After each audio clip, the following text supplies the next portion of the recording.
गांव और रामू किसान की हालत।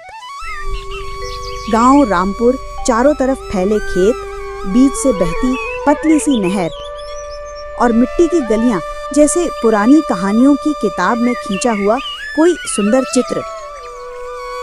लेकिन इस सुंदर तस्वीर के भीतर कुछ दरारें भी थीं। इन दरारों में से एक था रामू किसान का टूटा हुआ सपना। रामू लगभग 38 साल का, सांवला और दुबला पतला, आंखों में मेहनत की थकान और चेहरे पर धूप से जली लकीरें। उसकी जिंदगी खेत और कर्ज के बीच उलझी थी। बारिश ठीक हो तो फसल अच्छी, वरना भूख का डर हर साल उसका पीछा करता। उसके पास बस 2 बीघा जमीन, एक पुरानी बैलगाड़ी और घर में पत्नी शांति और 10 साल का बेटा मोहन। उस सुबह रामू अपनी चारपाई पर बैठा पुराना अखबार पढ़ रहा था।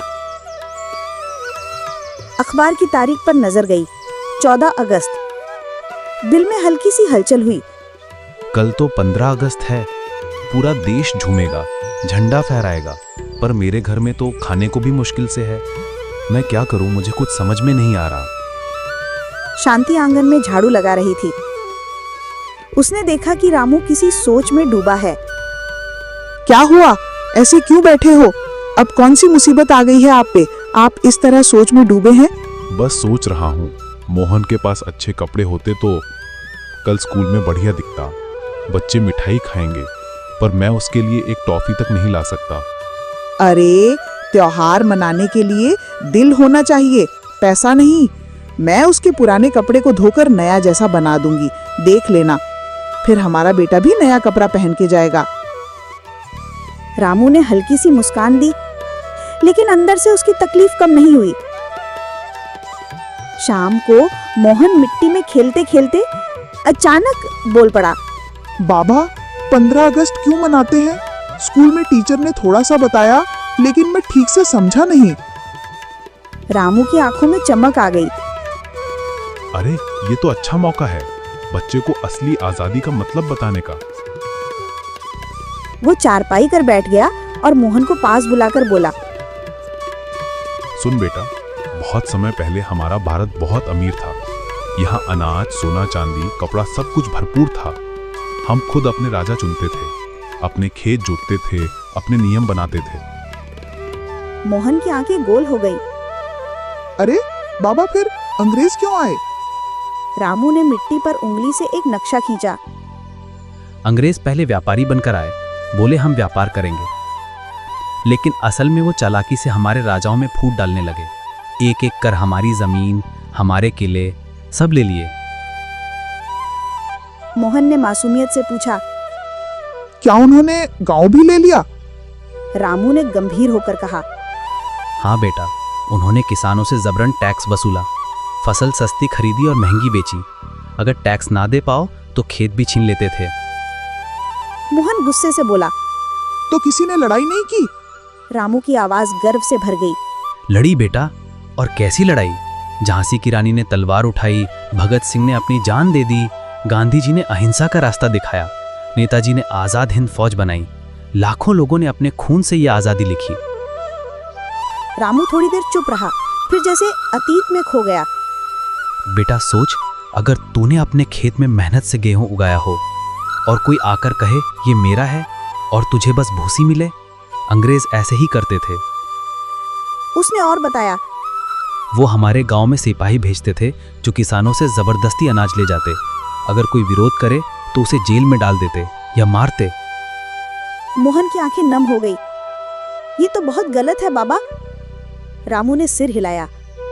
हाँ, ये तो गलत है, और इसी गलत को सही करने के लिए सबने मिलकर लड़ाई लड़ी।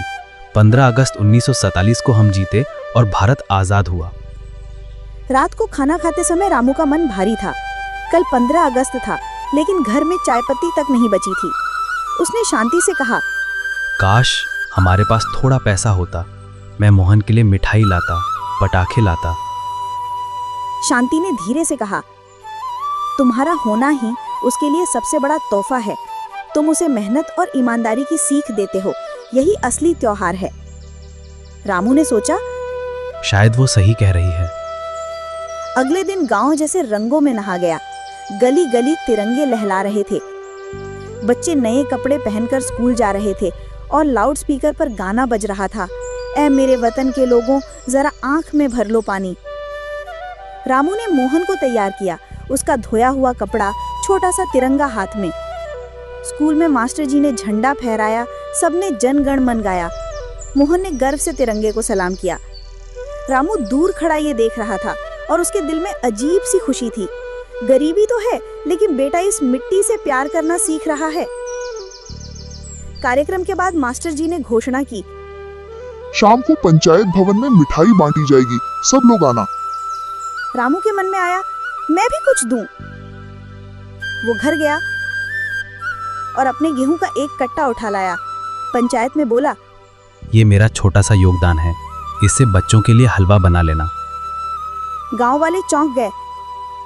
अरे रामू, तेरे पास तो खुद खाने को कम है, फिर भी तू दे रहा है, और फिर तू क्या खाएगा?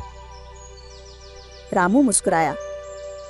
ये आज़ादी सिर्फ मेरे लिए नहीं, सबके लिए है। तो फिर इतना देने में क्या जाता है? और तो और, आज के दिन तो हमारा देश भी आज़ाद हुआ था।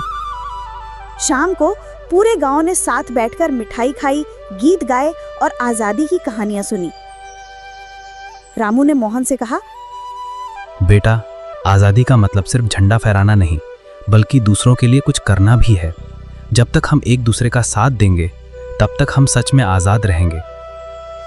मोहन ने गर्व से कहा, हाँ बाबा, मैं भी बड़ा होकर देश के लिए कुछ करूंगा। जैसे सब लोग करके गए हैं, वैसा मैं भी करूंगा। रामू ने उसे गले लगाया और ऊपर आसमान में तिरंगा लहरा रहा था, जैसे कह रहा हो, ये देश तुम्हारा है, इसे संभालो।